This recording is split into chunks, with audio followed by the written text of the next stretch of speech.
Au cours de l'été étouffant de 1876, 41 ouvriers du tabac disparurent sans laisser la moindre trace de la plantation Beaumont, dans le centre du Kentucky. Aucun corps ne fut jamais retrouvé. Aucune demande de rançon ne fut formulée. L'enquête du shérif local dura exactement 3 jours, avant d'être mystérieusement close sur ordre du magistrat du comté. Depuis près de 150 ans, les familles du comté de Bourbon murmurent à propos de cette nuit brûlante de juillet, où une équipe entière de travailleurs s'est tout simplement volatilisée de l'une des plantations de tabac les plus prospères du Kentucky. Les archives officielles affirment que les ouvriers ont abandonné leur contrat et se sont enfuis vers le nord. Mais des lettres récemment découvertes, dissimulées pendant des générations dans les murs de l'ancien manoir de Beaumont, racontent une histoire très différente. Avant de poursuivre le récit de la plantation Beaumont et de révéler ce qui est réellement arrivé à ces 41 âmes, assurez-vous de vous abonner à notre chaîne et d'activer la cloche de notification afin de ne manquer aucun de ces sombres mystères historiques. Et dites-nous dans les commentaires de quel état vous nous écoutez. Nous adorons entendre nos spectateurs de tout le pays. Ce que révèlent ces lettres remet en cause tout ce que les historiens pensaient savoir sur les conditions de travail dans le Kentucky de l'après-guerre de sécession. La plantation Beaumont s'étendait sur près de 3000 acres dans la fertile région de Bluegrass du Kentucky, où un sol riche en calcaire avait fait de la culture du tabac une véritable mine d'or pendant des générations. Fondée en 1788 par un immigrant français, Claude Beaumont, la propriété avait traversé la Révolution américaine, la guerre de 1812 et, plus récemment, les bouleversements dévastateurs causés par la guerre civile et la reconstruction. En 1876, la plantation était dirigée par le petit-fils de Claude, Jeremiah Beaumont, un homme connu dans tout le comté de Bourbon pour son sens aigu des affaires et sa capacité à s'adapter aux nouvelles réalités économiques du Sud post-esclavagiste. Contrairement à de nombreux propriétaires terriens ruinés après l'émancipation, Jeremiah avait réussi à mettre en place un système de travail sous contrat, offrant des salaires décents et un logement à la fois aux anciens esclaves et aux familles blanches pauvres désespérées de trouver un emploi stable. L'été 1876 s'annonçait comme le plus rentable de toute l'histoire de la plantation. La récolte de tabac était exceptionnelle, avec de larges feuilles saines qui se vendraient à prix d'or sur les marchés de Louisville.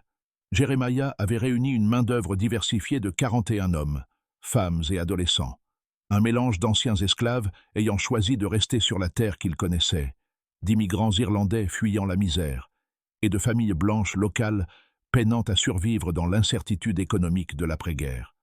Parmi ces travailleurs figurèrent des noms qui entraient plus tard les archives du comté. Samuel Rutledge, ancien esclave devenu contremaître et digne de la confiance de Jeremiah. Patrick O'Sullivan, un immigrant irlandais dont les lettres à sa sœur à Boston décrivaient une vie pleine d'espoir et de travail stable. Martha Caldwell, une veuve avec 3 enfants qui avait trouvé refuge et emploi à Beaumont après la mort de son mari dans un accident minier. Et Thomas Vance, un jeune homme blanc originaire des montagnes de l'Est du Kentucky, venu chercher une vie meilleure que l'agriculture exténuante qui avait ruiné la santé de son père. La plantation fonctionnait comme une petite ville. Les ouvriers vivaient dans des rangées ordonnées de cabanes en bois derrière la maison principale. Chaque famille disposait d'un petit potager. Jeremiah avait fait construire un magasin général où les travailleurs pouvaient acheter les produits de première nécessité, une petite école où les enfants apprenaient à lire et à écrire, et même une chapelle où des prédicateurs itinérants célébrèrent des offices 2 fois par mois. Aux yeux des observateurs extérieurs, la plantation Beaumont représentait une réussite exemplaire, une ancienne plantation esclavagiste transformée en entreprise agricole florissante, offrant dignité et opportunité à des personnes issues de milieux très différents.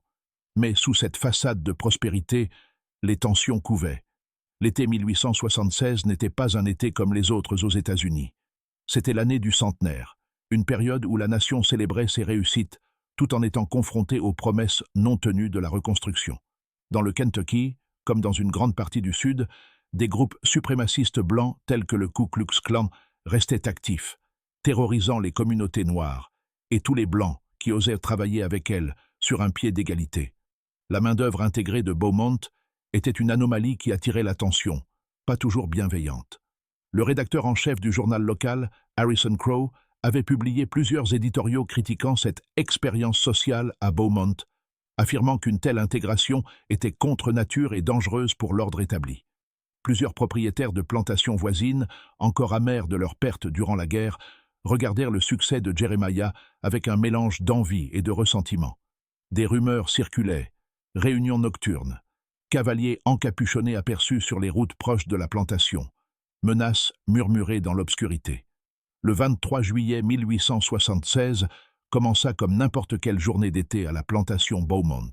Les ouvriers se levèrent avant l'aube pour devancer la chaleur écrasante du Kentucky, rassemblant leurs outils et se dirigeant vers les champs de tabac, tandis que la première lumière pâle se levait sur les collines ondulantes. L'air était lourd d'humidité et saturé de l'odeur douce et âcre des feuilles de tabac mûrissantes. Les moqueurs chantaient dans les chênes épars, leurs appels se mêlant aux conversations feutrées des travailleurs. Samuel Rutledge, le contremaître, avait réparti les équipes dans différentes zones de la plantation ce matin-là. Le groupe principal de 28 personnes fut envoyé dans les champs de l'Est, où les plants de tabac étaient à leur apogée et nécessitaient une attention immédiate. 13 autres furent affectés aux granges de séchage, où le processus délicat de préparation des feuilles déjà récoltées exigeait une surveillance constante. À 7 heures du matin, les 41 travailleurs étaient présents et à leur poste.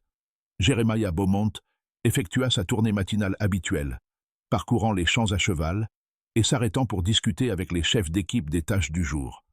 Plusieurs ouvriers se souvinrent plus tard qu'il semblait particulièrement satisfait de la qualité de la récolte et qu'il avait évoqué des projets d'expansion pour l'année suivante.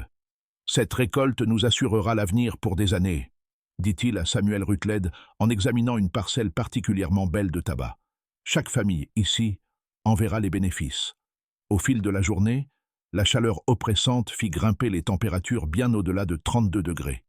Les ouvriers avançaient méthodiquement entre les rangées, coupant les plants mûrs et les chargeant sur des chariots en bois à destination des granges. Martha Caldwell plaisantait avec ses collègues en disant que la sueur qui coulait sur leur visage assaisonnerait les feuilles de tabac. Patrick O'Sullivan chantait des ballades irlandaises pour maintenir le moral sous le soleil brûlant. À midi, la cloche de la plantation sonna pour le repas et les 41 travailleurs se rassemblèrent à l'ombre des grands chênes près de la maison principale. Ils partagèrent un repas simple, pain de maïs, haricots et babeurs frais. En discutant du travail du matin, plusieurs mentionnèrent d'étranges visiteurs aperçus sur les routes de la plantation plus tôt dans la semaine. Des hommes bien habillés, en costumes sombres, qui étaient repassés sans s'arrêter ni adresser la parole à quiconque. Samuel Rutledge avait supposé qu'il s'agissait d'acheteurs potentiels, mais quelque chose dans leur attitude l'avait mis mal à l'aise. Après le repas, le travail reprit. L'après-midi fut consacré aux tâches les plus délicates.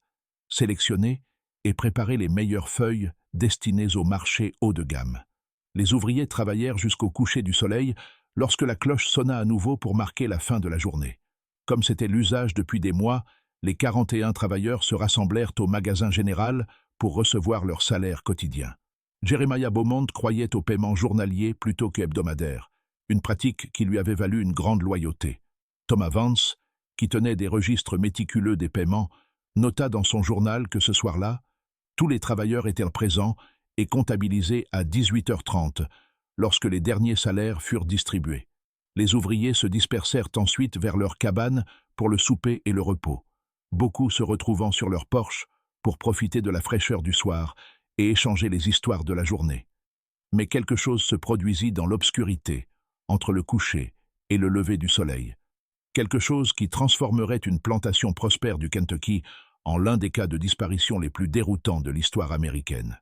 Lorsque Jeremiah Beaumont sonna la cloche du matin à 5h30 le 24 juillet, personne ne vint. Les cabanes qui avaient abrité 41 personnes la veille étaient vides, leurs portes ouvertes, leurs occupants disparus sans laisser de traces. Les effets personnels étaient encore là, des objets sur les tables, des repas à moitié consommés, des jouets d'enfants, des lettres prêtes à être envoyées. Mais des 41 hommes, femmes et enfants qui travaillaient dans les champs quelques heures plus tôt, il ne restait aucun signe. La disparition provoqua une onde de choc dans tout le comté de Bourbon. Jeremiah Beaumont se rendit immédiatement à cheval au chef-lieu, à Paris, Kentucky, pour signaler la disparition au shérif William Danvers. Ce dernier, un vétéran bourru de la guerre civile, rompu à la violence et au chaos, rejeta d'abord l'affaire comme une simple désertion collective. Les ouvriers abandonnent leur contrat tout le temps, déclara-t-il à Beaumont, surtout à la fin des récoltes, quand ils pensent à pouvoir trouver mieux ailleurs. Mais Beaumont insista pour qu'une enquête soit ouverte. La récolte était loin d'être terminée. En partant à ce moment-là, les ouvriers auraient renoncé à plusieurs semaines de salaires élevés. Plus troublants encore étaient les effets personnels laissés derrière eux. Les économies de toute une vie de Martha Caldwell, près de 40 $ en pièces d'or, se trouvaient toujours dans une boîte à café sous son lit. Les précieuses lettres de Patrick O'Sullivan, envoyées par sa sœur à Boston, et seul lien qu'il conservait avec sa famille, étaient éparpillés sur le sol de sa cabane. Les vêtements du dimanche des enfants, soigneusement repris et conservés pour les offices religieux, pendaient encore au crochet, comme si leurs propriétaires étaient simplement sortis un instant. Le shérif Danvers rassembla un petit groupe de recherche et passa 3 jours à fouiller la plantation et la campagne environnante. Ils découvrirent des éléments troublants qui soulevaient plus de questions qu'ils n'apportèrent de réponses. Des traces de chevaux indiquaient que plusieurs cavaliers avaient visité la plantation dans la nuit du 23 juillet. Mais ces traces avaient été délibérément brouillées et devenaient impossibles à suivre au-delà de la route principale. Plusieurs cabanes présentaient des signes de départ précipités, chaises renversées, affaires éparpillées, tandis que d'autres semblaient avoir été laissées dans un ordre parfait, comme si leurs occupants s'étaient tout simplement évaporés de leur lit. Les découvertes les plus inquiétantes eurent lieu dans les champs de tabac eux-mêmes. Les outils avaient été abandonnés exactement là où les ouvriers travaillaient, alignés en rangées nettes, comme à leur habitude. Mais quelqu'un était passé après leur disparition et avait systématiquement détruit environ 3 acres des meilleurs plants de tabac, les coupant, puis les brûlant en petits tas à travers les champs de l'Est. Cette destruction semblait délibérée plutôt que chaotique, ciblant précisément les zones les plus précieuses de la récolte. Le 27 juillet, alors que le shérif Danvers étendait son enquête au comté voisin, il reçut la visite inattendue du magistrat du comté, Edmund Hartwell. Hartwell, riche propriétaire terrien disposant de solides connexions politiques à travers le Kentucky, informa le shérif que l'enquête devait être immédiatement close.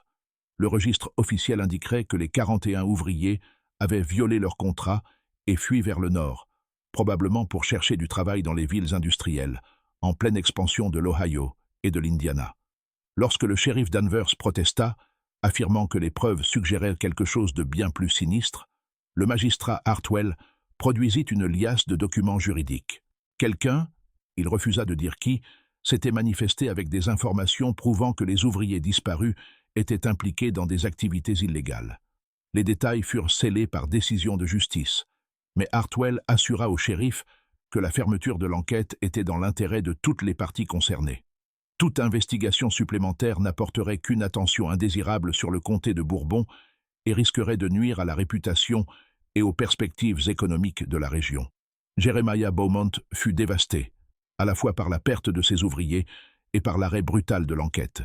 Il dépensa son propre argent pour engager des détectives privés de Louisville, mais ceux-ci ne trouvèrent aucune trace des disparus. La célèbre agence de détectives Pinkerton envoya 2 agents, qui passèrent des semaines à suivre des pistes à travers le Kentucky, le Tennessee et l'Ohio. Leur rapport final, déposé en septembre 1876, conclut que 41 personnes ne pouvaient pas disparaître sans laisser la moindre trace, à moins que des mesures extraordinaires n'aient été prises pour assurer leur disparition. Au fil des mois, les cabanes abandonnées de la plantation Beaumont commencèrent à tomber en ruine. Jeremiah ne parvenait pas à se résoudre à engager de nouveaux ouvriers pour vivre dans les maisons des disparus, et l'exploitation de tabac, autrefois la fierté du comté de Bourbon, entra en déclin. Les familles locales murmuraient diverses théories sur ce qui s'était passé. Certains pensaient que les ouvriers avaient été assassinés par le Ku Klux Klan pour avoir osé travailler sur un pied d'égalité entre races. D'autres soupçonnaient qu'ils avaient été kidnappés et vendus comme main-d'œuvre illégale dans des exploitations minières isolées. Quelques-uns se demandaient s'ils n'avaient pas été témoins de quelque chose qu'ils n'auraient jamais dû voir, et éliminés pour protéger de puissants intérêts.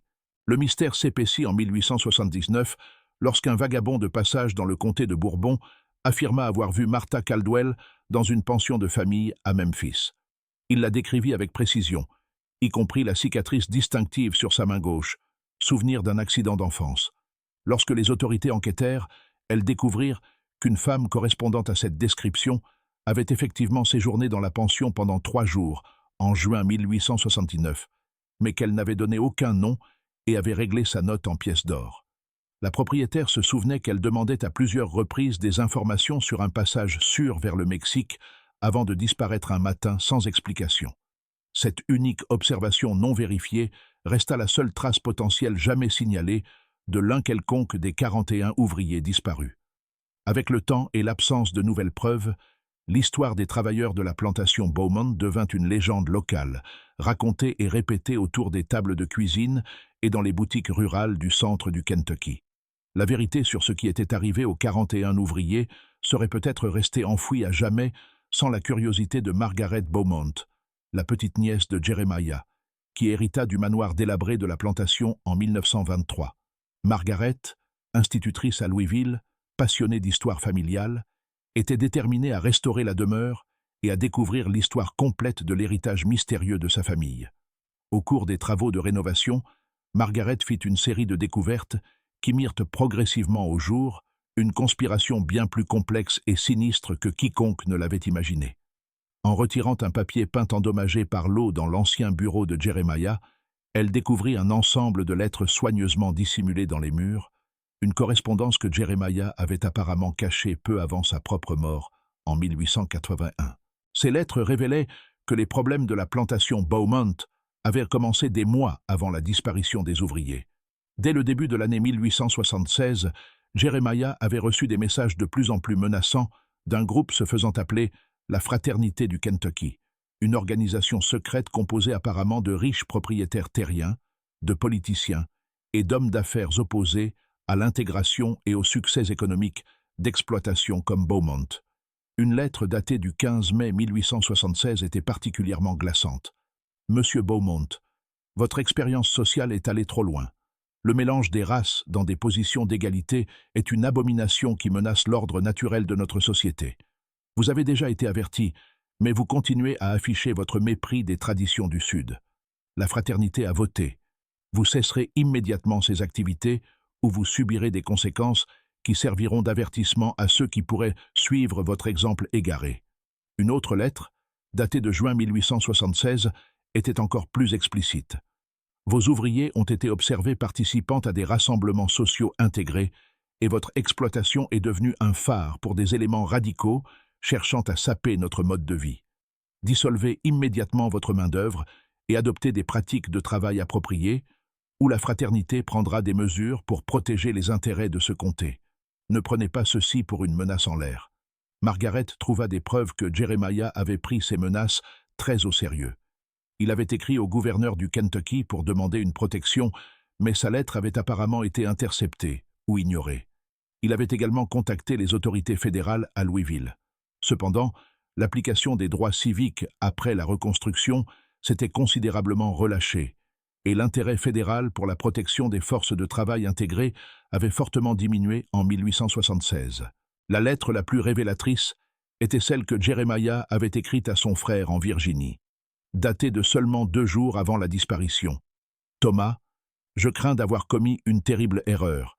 Mes tentatives de bâtir quelque chose de juste et de décent ont attiré l'attention d'hommes prêts à tout pour préserver leur vision de l'ordre des choses. J'ai essayé de protéger mes ouvriers, mais je ne fais peut-être que les désigner comme cible. S'il m'arrive quelque chose, ou à eux, cherche les réponses parmi les hommes qui se réunissent dans le sous-sol de la maison Hartwell le 3e jeudi de chaque mois. Ils se disent de patriotes, mais ils sont bien plus sombres que cela. » Cette référence au magistrat Edmund Hartwell, le même homme qui avait ordonné la clôture de l'enquête, poussa Margaret à fouiller les archives du comté à la recherche d'autres preuves. Ce qu'elle découvrit révéla un schéma d'activité suspecte soigneusement dissimulé pendant des décennies. Dans les mois qui suivirent les disparitions de Beaumont, plusieurs autres exploitations intégrées du centre du Kentucky connurent des problèmes similaires. Des ouvriers furent intimidés, des bâtiments incendiés et des contrats mystérieusement annulés.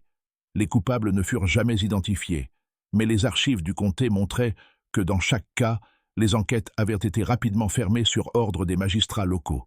Plus troublante encore fut la découverte par Margaret que plusieurs des hommes qu'elle soupçonnait d'appartenir à la fraternité du Kentucky étaient devenus visiblement riches à la fin des années 1870. malgré la dépression économique qui touchait la majeure partie de la région.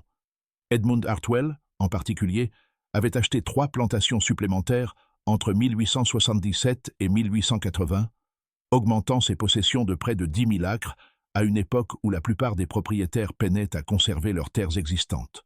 L'enquête de Margaret prit une urgence nouvelle lorsqu'elle découvrit un registre codé dissimulé sous les lattes du plancher de la chambre de Jeremiah. Le registre contenait des comptes rendus détaillés de réunions, des listes de noms et des transactions financières qui dressèrent le portrait d'une organisation criminelle sophistiquée ayant opéré dans tout le Kentucky pendant des années. Les codes étaient complexes, mais la formation de Margaret en tant qu'institutrice l'aida à reconnaître des motifs récurrents et à déchiffrer une grande partie du contenu. Le registre révélait que la fraternité du Kentucky était bien plus qu'un simple groupe haineux local. Il s'agissait d'une entreprise criminelle utilisant l'intimidation et la violence pour éliminer la concurrence et s'emparer de propriétés de grande valeur dans toute la région. Les exploitations intégrées comme la plantation Beaumont n'étaient pas visées uniquement pour des raisons idéologiques, mais aussi parce que leur réussite menaçait la domination économique des membres de la fraternité, qui dépendèrent d'une main-d'œuvre bon marché et exploitée pour maintenir leurs profits. L'enquête de Margaret attira une attention dangereuse. À la fin de l'année 1924, elle commença à recevoir des avertissements anonymes, lui ordonnant d'abandonner ses recherches sur l'histoire de la plantation. Quelqu'un s'introduisit dans son appartement de Louisville et fouilla dans ses papiers, sans rien voler. Son courrier semblait intercepté. Plusieurs lettres provenant de sociétés historiques et de chercheurs qui avaient à proposer leur aide ne lui parvinrent jamais. Le harcèlement s'intensifia lorsque Margaret engagea un détective privé pour retrouver les familles survivantes des ouvriers disparus. L'enquêteur, un ancien policier de Louisville nommé Robert Hayes, avait fait des progrès significatifs en retraçant les descendants de plusieurs travailleurs lorsqu'il fut retrouvé mort dans son bureau, apparemment victime d'une crise cardiaque. Cependant, les dossiers liés à l'affaire Beaumont avaient disparu, et sa secrétaire rapporta que 2 hommes bien habillés s'étaient présentés au bureau la veille de sa mort, affirmant représenter des parties intéressées, souhaitant que l'enquête cesse. Malgré ces avertissements, Margaret poursuivit ses recherches, animée par la conviction croissante que les 41 ouvriers n'avaient pas simplement disparu. Ils avaient été assassinés, et leurs morts avaient été dissimulées par certains des hommes les plus puissants du Kentucky. La percée décisive survint lorsqu'elle retrouva Ezra O'Sullivan, le neveu âgé de Patrick O'Sullivan, l'un des ouvriers disparus. Ezra, qui vivait désormais à Boston, avait conservé les lettres de son oncle et passé des décennies à chercher des informations sur son sort. Il révéla à Margaret que la dernière lettre de Patrick, datée du 20 juillet 1876, contenait des informations troublantes sur les tensions à la plantation. « Chère Mary, quelque chose de mauvais se prépare ici, dans le Kentucky. Samuel Rutledge, le contremaître, m'a dit hier que des hommes observent la plantation la nuit, montés à cheval, juste au-delà de la lisière des arbres. Monsieur Beaumont est nerveux et irritable, ce qui ne lui ressemble pas. Certains ouvriers parlent de partir, mais la récolte est presque terminée, et la plupart d'entre nous veulent aller jusqu'au bout. L'argent permettra à nos familles de passer l'hiver et bien au-delà. Mais j'ai le pressentiment, au fond de moi, que quelque chose de terrible va se produire. Si tu n'as plus de nouvelles de moi, contacte les autorités à Boston et dis-leur que Patrick O'Sullivan n'a pas quitté son travail de son plein gré. » Cette lettre constituait la première preuve directe que les ouvriers avaient pressenti le danger avant leur disparition. Mais Ezra avait une révélation encore plus choquante. En 1891, 15 ans après les faits, il avait reçu la visite d'un inconnu affirmant détenir des informations sur le sort de Patrick. L'homme, qui refusa de donner son nom, déclara que Patrick et les autres avaient été tués dans la nuit du 23 juillet 1876 et que leurs corps avaient été éliminés de manière à ne jamais être retrouvés. Il affirma avoir été présent lors des meurtres, mais être tenu par un serment l'empêchant d'en révéler les détails. Cependant, la culpabilité l'avait tourmenté pendant 15 ans, et il voulait que la famille de Patrick sache que leurs proches étaient morts courageusement en tentant de protéger les femmes et les enfants du groupe. Avant de disparaître à nouveau, l'homme laissa à Ezra un indice énigmatique. Si tu veux savoir où il repose, cherche l'endroit où le tabac pousse le plus haut, où la terre est la plus riche, où le calcaire est le plus profond. Margaret comprit que cet indice pouvait désigner un endroit précis de la plantation Beaumont. Les sols riches en calcaire du Kentucky étaient réputés pour produire un tabac exceptionnel, mais certaines zones étaient connues pour être particulièrement fertiles. Elle retourna sur la plantation accompagnée d'une équipe d'experts agricoles et entreprit d'analyser la composition des sols sur toute la propriété. Leurs recherches les menèrent à une portion des champs de l'Est où le tabac avait toujours poussé avec une vigueur inhabituelle. La même zone où la destruction mystérieuse de la récolte avait eu lieu immédiatement après la disparition des ouvriers. Les échantillons de sol prélevés dans cette zone présentaient des niveaux de phosphore et d'azote nettement supérieurs à ceux des champs environnants, une composition pouvant s'expliquer par la décomposition de matière organique enfouie profondément sous la surface. Alors que Margaret pensait toucher enfin au but, elle reçut une visite qui bouleversa tout. Le magistrat du comté Harrison Hartwell, fils d'Edmund Hartwell et héritier à la fois de sa fonction et de ses secrets, arriva à la plantation accompagné de 2 avocats et d'une ordonnance judiciaire. Le document, signé par un juge de Lexington, interdisait toute excavation ou perturbation supplémentaire du terrain, invoquant la préservation historique et le respect du droit de propriété privée. Mais Margaret en savait désormais assez pour comprendre qu'elle était tout près de la vérité. Les pièces du puzzle s'assemblaient enfin, révélant une conspiration qui atteignait les plus hauts échelons de la société du Kentucky. Avant qu'on ne puisse l'arrêter, elle était déterminée à découvrir des preuves qui exposeraient non seulement ce qui était arrivé aux 41 ouvriers, mais aussi pourquoi ils avaient dû mourir et qui avait donné l'ordre de leur exécution. Alors que l'on pensait avoir tout vu, l'horreur dans le comté de Bourbon s'intensifiait encore. Si cette histoire vous donne des frissons, partagez cette vidéo avec un ami amateur de mystères sombres. Cliquez sur « J'aime » pour soutenir notre contenu et n'oubliez pas de vous abonner pour ne jamais manquer ce genre de récit. Découvrons ensemble ce qui se passe ensuite dans cette histoire de meurtre et de conspiration qui a ébranlé le Kentucky jusqu'en son cœur. La percée finale de Margaret Beaumont vint d'une source inattendue. Alors qu'elle était contrainte de suspendre les fouilles sur le terrain de la plantation, elle se lia d'amitié avec Elias Rutledge, le petit-fils âgé de Samuel Rutledge, le contremaître disparu. Elias, désormais septuagénaire, avait grandi en entendant des récits chuchotés sur le sort de son grand-père, transmis par des membres plus âgés de la famille, trop effrayés pour parler ouvertement de leurs soupçons. Les mains tremblantes, Elias s'assit en face de Margaret, dans sa modeste chambre d'hôtel à Paris, dans le Kentucky, par cette froide soirée de décembre 1924. Dehors, la neige tombait sans discontinuer, étouffant les bruits de la petite ville et créant une atmosphère d'isolement parfaitement adaptée aux terribles secrets qu'il s'apprêtait à révéler. Pendant près d'1 heure, Elias resta silencieux, luttant intérieurement avec une décision qui briserait une promesse tenue par sa famille depuis près de 50 ans. « Miss Beaumont, dit-il enfin d'une voix à peine audible, il y a des fardeaux qui deviennent plus lourds avec le temps, pas plus légers. Ma grand-mère m'a fait jurer sur la Bible de ne jamais révéler ce qu'elle a vu cette nuit-là. Mais j'ai 73 ans, et je ne peux pas emporter ce secret dans ma tombe en sachant que mon grand-père et tous ces braves gens reposent dans une terre anonyme, tandis que les familles de leurs assassins vivent dans des demeures bâties avec de l'argent taché de sang. » Lorsqu'Elias commença son récit, Margaret comprit que tout ce qu'elle avait découvert jusque-là n'était que la surface d'une conspiration bien plus élaborée et terrifiante qu'elle ne l'avait imaginée.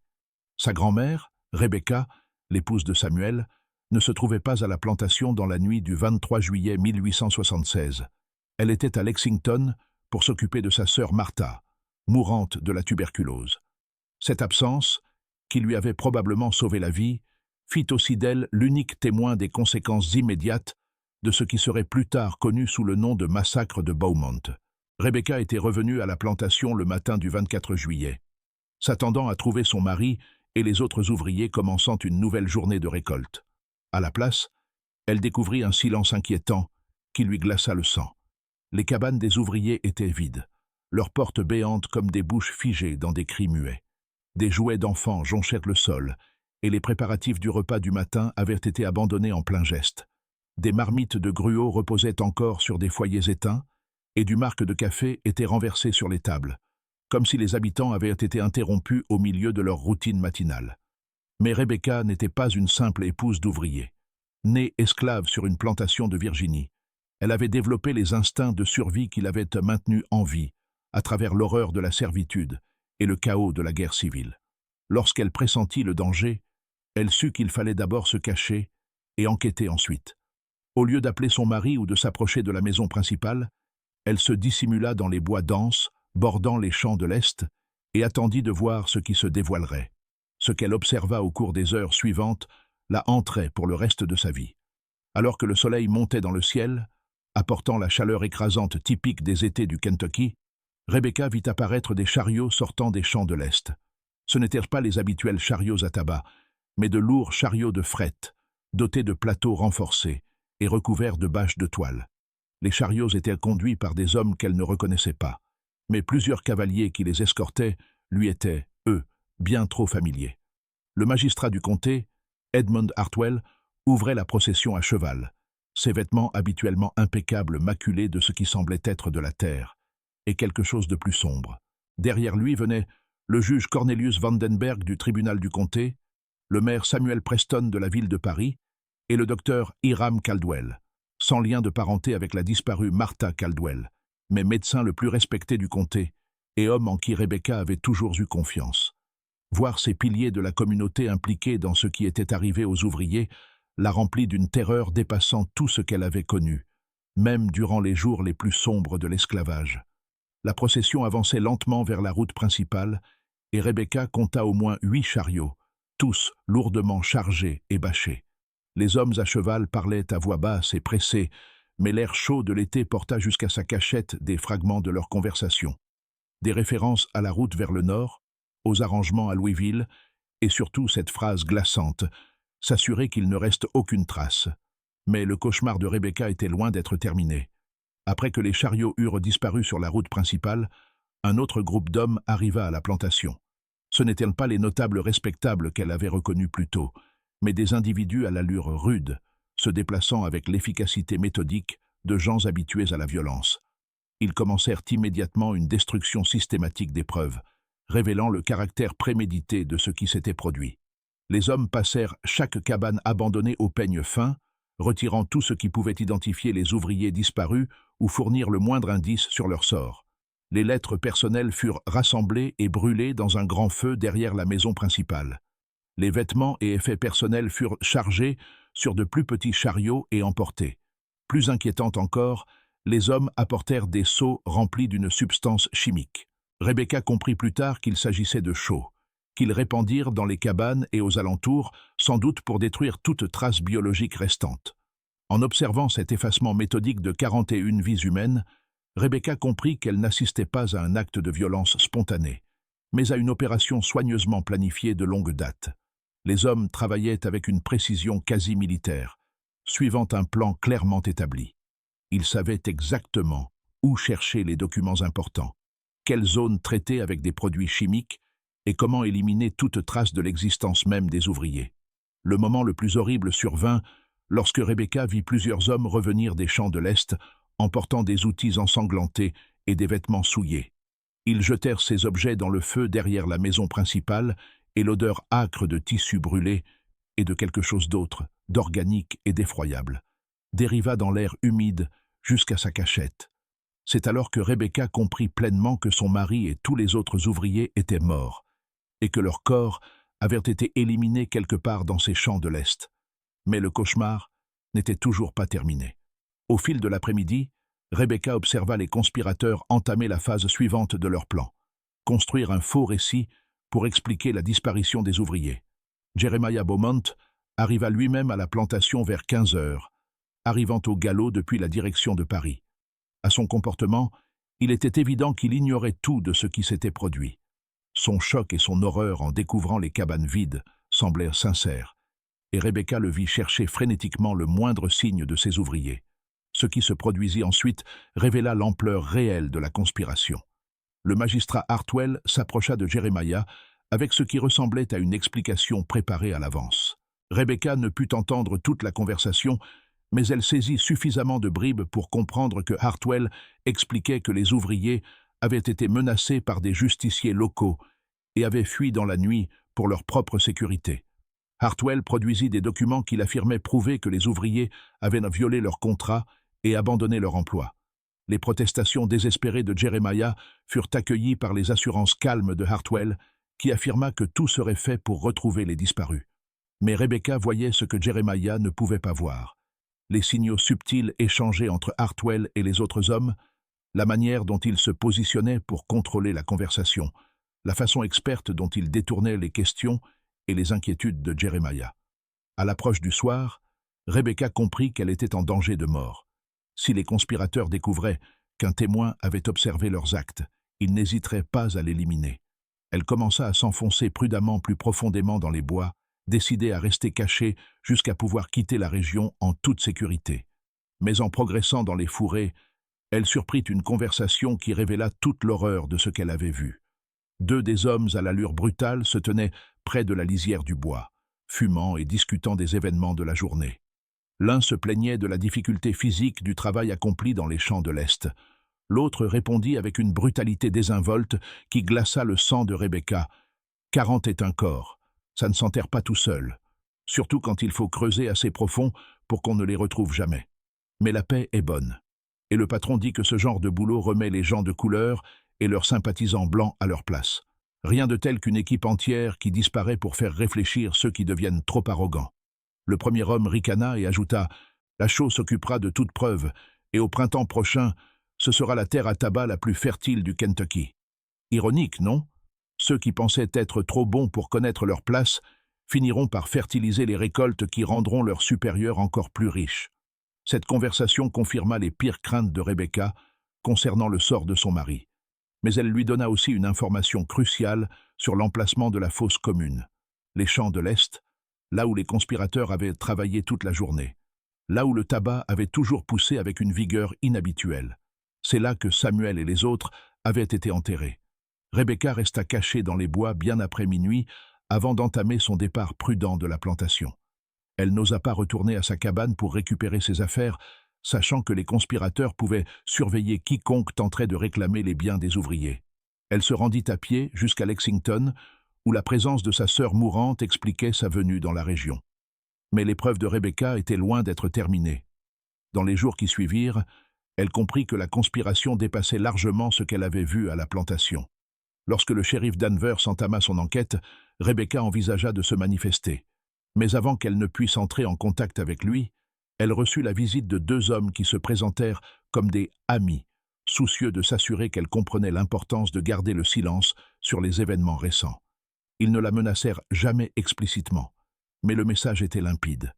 Ils savaient qui elle était, ils savaient ce qu'elle avait vu, et ils la surveillaient.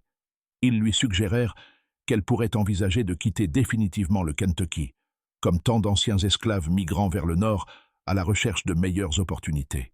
Ils lui offrirent même de l'argent pour le voyage, précisant clairement qu'il ne s'agissait pas de générosité, mais du prix de son silence. Terrifiée pour sa vie, consciente que la conspiration impliquait des hommes capables de l'atteindre n'importe où dans le Kentucky, Rebecca prit la décision déchirante de se taire. Elle utilisa l'argent pour s'installer à Cincinnati, où elle trouva du travail comme domestique et tenta de reconstruire sa vie. Mais elle n'oublia jamais ce qu'elle avait vu, et elle ne se pardonna jamais de ne pas avoir trouvé le moyen de rendre justice à son mari et aux autres victimes. Des années plus tard, lorsqu'elle estima qu'il était enfin sûr de revenir au Kentucky, Rebecca entreprit de consigner soigneusement ce qu'elle avait vu. Elle rédigea des récits détaillés des événements, dessina des cartes indiquant l'emplacement de la fosse commune, et dressa une liste de toutes les personnes qu'elle avait reconnues parmi les conspirateurs. Elle cacha ces documents avec soin, sachant qu'ils pourraient constituer les seules preuves jamais existantes du massacre de Beaumont. Lorsqu'elle révéla enfin ce qu'elle avait vu à son fils, elle lui fit promettre que ces informations seraient transmises de génération en génération jusqu'au jour où il serait possible de révéler la vérité. Rebecca mourut en 1902, emportant ses secrets avec elle, mais laissant derrière elle un héritage de preuves qui permettrait un jour de mettre au jour l'un des crimes les plus odieux de l'histoire du Kentucky. Nous sommes maintenant en 1924 et Elias Rutledge brise la confiance de sa grand-mère et le silence de sa famille parce qu'il a compris que certaines promesses sont faites pour être rompues lorsqu'elles servent à protéger le mal. Lorsqu'il acheva de raconter l'histoire de Rebecca à Margaret Beaumont, des larmes coulèrent sur son visage buriné. « Miss Beaumont, dit-il, ma grand-mère a passé toute sa vie à porter le poids de ce qu'elle a vu. Elle est morte, en pensant que la justice ne viendrait jamais pour mon grand-père et les autres. Mais peut-être que si nous avons le courage de dire la vérité maintenant, nous pourrons enfin leur offrir un peu de paix. » Margaret comprit alors que le témoignage de Rebecca était la pièce manquante qui lui permettait de comprendre non seulement ce qui était arrivé aux 41 ouvriers, mais aussi comment la conspiration avait été organisée et dissimulée. Mais Elias avait encore davantage de preuves à révéler. Cachée dans le sous-sol de sa petite maison, se trouvait la documentation méticuleusement conservée par Rebecca. Cartes, listes de noms, chronologie détaillée et surtout un schéma indiquant l'emplacement exact où elle avait vu les conspirateurs revenir de leur travail macabre dans les champs de l'Est. Les éléments réunis par Rebecca au fil des années dressèrent le portrait d'une conspiration s'étendant bien au-delà du niveau local. La Fraternité du Kentucky, comme ils se nommaient eux-mêmes, faisait partie d'un réseau régional d'organisations terroristes formées en réaction aux bouleversements sociaux et économiques de la reconstruction. Ces groupes opéraient avec la connaissance et la protection de politiciens, de juges et de chefs d'entreprise, partageant leur volonté de maintenir la suprématie blanche et l'exploitation économique. La décision d'éliminer les ouvriers de la plantation Beaumont avait été prise lors d'une réunion à Louisville en mai 1876, à laquelle assistaient des représentants de chapitres de la fraternité venus de tout le Kentucky et des États voisins.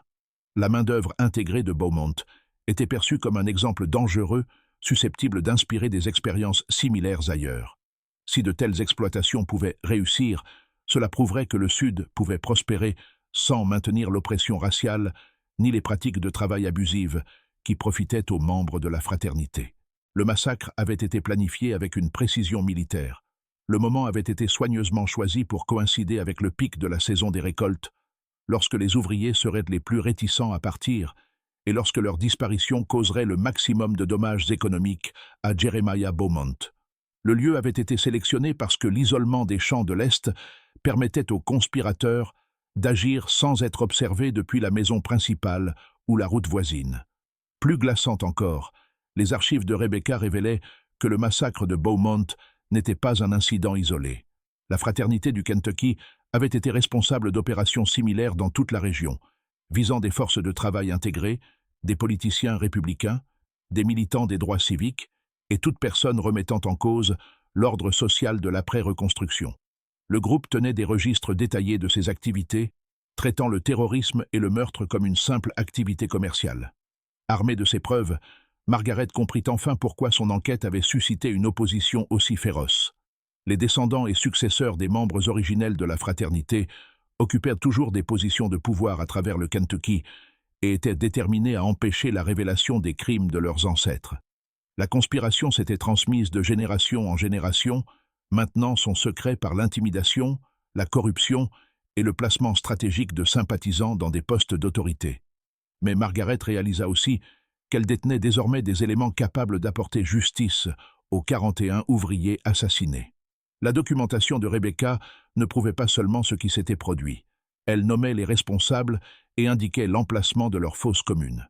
Pour la première fois depuis près de 50 ans, un espoir existait que la vérité sur le massacre de Beaumont soit enfin révélée. Munie du témoignage explosif et des documents de Rebecca Rutledge, Margaret Beaumont faisait face au moment le plus dangereux de toute son enquête. Elle possédait désormais des preuves capables de dévoiler une conspiration ayant opéré en toute impunité pendant près d'un demi-siècle. Mais elle savait aussi que les mêmes forces qui avaient réduit Rebecca au silence et fait assassiner Robert Hayes n'hésiteraient pas à l'éliminer si elle découvrait ce qu'elle avait appris. La priorité absolue de Margaret fut donc de garantir la survie des preuves. Travaillant en secret durant l'hiver rigoureux de 1924 à 1925, elle réalisa plusieurs copies de toute la documentation de Rebecca ainsi que de ses propres conclusions. Grâce à ses relations d'institutrice, elle distribua ces copies à des contacts de confiance à travers le pays. Sociétés historiques à Boston et Chicago, organisations de défense des droits civiques à New York et Philadelphie, et journalistes dans des villes éloignées du Kentucky, hors de portée des pressions locales. Mais Margaret comprenait aussi qu'une simple diffusion des preuves ne garantirait pas la justice. La Fraternité du Kentucky avait survécu pendant 50 ans en contrôlant précisément les institutions censées la poursuivre. Les forces de l'ordre local, les magistrats de comté et les responsables politiques avaient été soit corrompus, soit réduits au silence. Pour que la vérité éclate, il fallait une stratégie bien plus élaborée que la simple présentation de preuves à des autorités peut-être elles-mêmes impliquées. La percée décisive survint lorsque Margaret entra en contact avec des enquêteurs fédéraux qui constituaient discrètement un dossier contre des organisations terroristes structurées dans tout le Sud. L'intérêt du gouvernement fédéral pour ces groupes avait fortement diminué depuis la fin de la reconstruction, mais un petit groupe de responsables du ministère de la Justice restait déterminé à poursuivre les crimes que les autorités locales refusaient d'examiner. L'agent spécial Franklin Morrison, basé au bureau du ministère de la Justice à Louisville, enquêtait depuis plusieurs années sur des actes de violence organisés visant des Afro-Américains et leurs alliés blancs dans tout le Kentucky. Lorsque Margaret lui présenta les preuves réunies par Rebecca, Morrison comprit qu'elle avait mis au jour une documentation révélant une activité criminelle d'une ampleur bien supérieure à tout ce que son service avait pu établir jusque-là. L'enquête fédérale confirma que la Fraternité du Kentucky faisait partie d'un réseau bien plus vaste. Des organisations similaires opéraient dans tout le Sud, utilisant le terrorisme et le meurtre pour maintenir des systèmes d'oppression raciale et économique. Issues de l'ancien Ku Klux Klan, ces structures fonctionnaient avec une sophistication accrue et des connexions politiques profondes. Elles tenaient des registres précis de leurs activités, traitant la violence comme une entreprise nécessitant la même organisation et la même planification que toute autre activité commerciale. L'enquête fédérale sur la fraternité dura plus de 2 ans. En collaboration avec des enquêteurs d'autres États, l'équipe de Morrison reconstitua progressivement une image complète de la structure, des membres et des activités criminelles de l'organisation. Ils découvrirent que le groupe était responsable de centaines de meurtres, de milliers d'actes d'intimidation et d'une corruption systématique des institutions juridiques et politiques dans toute la région. Le massacre de Beaumont apparut comme l'un des crimes les mieux documentés de l'histoire de la fraternité. Grâce à la rigueur des archives de Rebecca et à la persévérance de Margaret, les preuves étaient si complètes qu'elles offrirent aux procureurs fédéraux leur dossier le plus solide contre les membres survivants de la conspiration. Les procédures judiciaires qui suivirent furent sans précédent par leur ampleur et leur complexité. En 1926, des grands jurys fédéraux à Louisville, Lexington et Francfort inculpèrent 47 personnes liées à la Fraternité du Kentucky, parmi lesquelles figuraient des juges en exercice, des responsables de comté et des chefs d'entreprise. Les chefs d'accusation allaient de la conspiration, en vue de commettre un meurtre à la violation des lois fédérales sur les droits civiques. Les procès qui débutèrent en 1927 provoquèrent un retentissement considérable dans tout le Kentucky et à l'échelle nationale. Pour la première fois, l'ampleur réelle du terrorisme de l'après-reconstruction fut exposée publiquement, avec des témoignages détaillés sur une violence organisée dissimulée pendant des décennies. Les audiences révélèrent non seulement les détails précis du massacre de Beaumont, mais aussi le système de terreur plus large utilisé pour maintenir la suprématie blanche dans tout le Sud. Le magistrat du comté, Harrison Hartwell, confronté à des preuves accablantes du rôle de son père dans l'organisation du massacre, choisit de coopérer avec les procureurs fédéraux plutôt que d'affronter un procès. Son témoignage apporta des éléments cruciaux sur la structure et le fonctionnement de la fraternité, confirmant une grande partie de ce que Rebecca avait consigné et révélant d'autres crimes jamais enquêtés. La confession de Hartwell fut à la fois dévastatrice et libératrice. Il expliqua comment son père avait reçu des ordres des dirigeants de la fraternité à Louisville pour éliminer les ouvriers de Beaumont, afin d'en faire un exemple destiné à dissuader d'autres exploitations intégrées. Le massacre avait été préparé des mois à l'avance, avec une attention méticuleuse portée au calendrier, à la logistique et aux procédures de dissimulation. Les conspirateurs avaient dans le même rédigé à l'avance des documents juridiques destinés à expliquer la disparition des ouvriers et à empêcher toute enquête sérieuse. Plus choquante encore, Hartwell révéla que la fraternité tenait des registres financiers détaillés de ses activités criminelles. Le meurtre et l'intimidation y étaient traités comme des dépenses professionnelles, avec une comptabilité rigoureuse des coûts et des bénéfices. L'élimination des ouvriers de Beaumont était considérée comme un investissement rentable, destiné à décourager d'autres initiatives similaires et à préserver les avantages économiques de la fraternité. Les procès mirent également en lumière l'ampleur de la corruption des systèmes juridiques et politiques du Kentucky. Plusieurs juges avaient classé sans motif des affaires impliquant des membres de la fraternité. Des shérifs avaient refusé d'enquêter sur des crimes manifestes et des politiciens avaient bloqué des lois susceptibles de nuire aux activités du groupe. La conspiration avait opéré en quasi-impunité parce qu'elle contrôlait précisément les institutions censées l'arrêter. Au fil des procédures, Margaret travailla avec les autorités fédérales pour localiser et offrir une sépulture digne au reste des 41 ouvriers assassinés. En s'appuyant sur les cartes de Rebecca et sur des investigations complémentaires, des archéologues localisèrent la fosse commune dans les champs de l'est de l'ancienne plantation Beaumont. La découverte confirma les détails les plus horrifiants du témoignage de Rebecca. Les ouvriers avaient bel et bien été enterrés dans un site soigneusement préparé afin de garantir que leur corps ne soit jamais retrouvé. L'exhumation de la fosse commune fut menée avec la dignité et le respect qui avaient été refusés aux victimes dans la mort. Chaque ensemble de restes humains fut minutieusement documenté et, lorsque cela était possible, identifié grâce à des effets personnels ou à des dossiers dentaires. Les ouvriers reçurent enfin des sépultures dignes dans un cimetière de Paris, dans le Kentucky, avec des pierres tombales portant leur nom et un monument commémorant leur sacrifice. La cérémonie commémorative organisée pour les 41 travailleurs rassembla des centaines de personnes venues de tout le Kentucky et d'ailleurs. Des membres de famille, qui n'avaient jamais su ce qu'étaient devenus leurs ancêtres, obtinrent enfin des réponses et un apaisement tant attendu. Des dirigeants du mouvement des droits civiques prirent la parole pour souligner la portée plus large du massacre et l'importance de confronter les injustices historiques. Margaret Beaumont fut saluée pour son courage dans la révélation de la vérité, mais elle refusa les honneurs, insistant pour que le mérite revienne à Rebecca Rutledge et aux autres membres des familles qui avaient préservé les preuves au péril de leur vie. Les procès fédéraux aboutirent à la condamnation de 31 des 47 accusés. Les peines allaient de 10 ans de prison à la réclusion à perpétuité, les sanctions les plus sévères étant réservées à ceux qui avaient participé directement au meurtre. Plusieurs accusés moururent avant leur procès, et d'autres prirent la fuite pour échapper aux poursuites.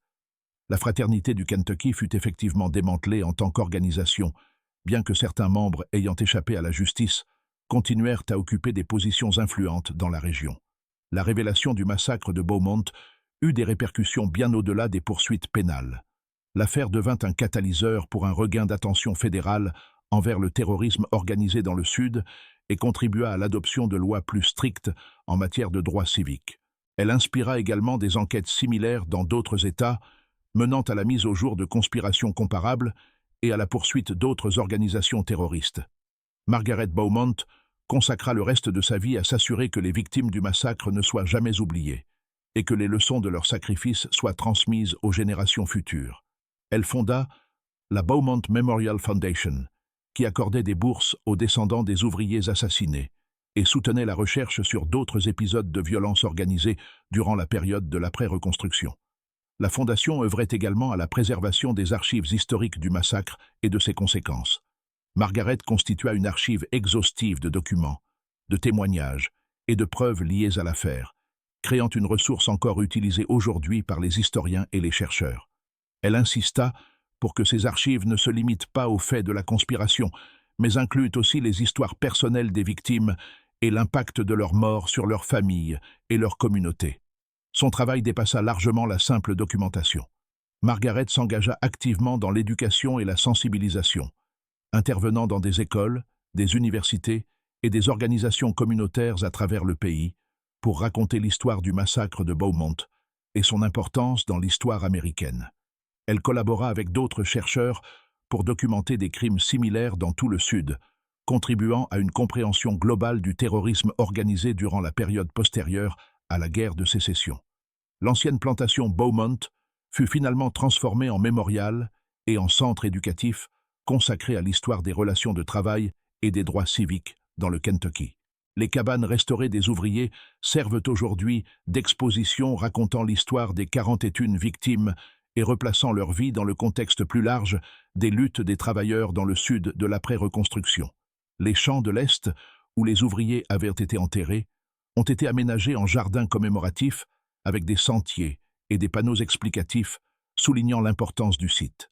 Le centre commémoratif est devenu un lieu majeur pour les étudiants, les chercheurs et les visiteurs souhaitant comprendre ce chapitre sombre de l'histoire américaine. Les programmes éducatifs relient l'histoire du massacre de Beaumont à des thèmes plus larges tels que les droits civiques, l'organisation du travail et la lutte permanente pour l'égalité et la justice. La mission du centre n'est pas seulement de commémorer les victimes, mais de veiller à ce que leur sacrifice contribue à une meilleure compréhension des mécanismes de l'oppression organisée et des moyens de la combattre. L'héritage du massacre de Beaumont dépasse largement les événements du 23 juillet 1876. Cette affaire constitue l'un des exemples les plus minutieusement documentés de terrorisme organisé durant la période de l'après-reconstruction, offrant aux chercheurs un éclairage sans précédent sur la manière dont la conspiration et la corruption furent utilisées pour maintenir des systèmes d'oppression. Les archives détaillées préservées par Rebecca Rutledge et mises au jour par Margaret Beaumont ont été utilisées dans des dizaines d'études universitaires et ont contribué à révéler des crimes similaires dans tout le Sud. Mais plus encore, cette histoire démontre la puissance du courage individuel face au mal institutionnalisé. La décision de Rebecca Rutledge de consigner ce qu'elle avait vu, malgré les dangers personnels, permit de préserver des preuves qui conduiraient finalement à la justice pour les victimes. La détermination de Margaret Beaumont à découvrir la vérité, malgré les menaces et les obstacles juridiques, garantissait que la conspiration ne resterait pas cachée éternellement. Leur exemple montre que même les conspirations les plus puissantes peuvent être révélées lorsque des individus sont prêts à tout risquer pour la justice. L'affaire souligne également l'importance de l'intervention fédérale pour protéger les droits civiques lorsque les institutions locales ont été corrompues ou intimidées. La fraternité du Kentucky avait opéré en toute impunité pendant des décennies parce qu'elle contrôlait les forces de l'ordre et les structures politiques locales. Seules des enquêtes et des poursuites fédérales purent briser cette emprise et traduire les responsables en justice. Aujourd'hui, les visiteurs du Beaumont Memorial Center peuvent parcourir les terrains restaurés de la plantation et découvrir des expositions retraçant l'intégralité de l'histoire du massacre et de ses suites. Ils peuvent se recueillir dans le jardin mémorial où les 41 ouvriers sont honorés et lire leurs noms gravés sur le monument conçu avec l'aide de Margaret Beaumont. Ils peuvent également consulter les archives de recherche contenant des milliers de documents liés à l'affaire et à sa portée historique.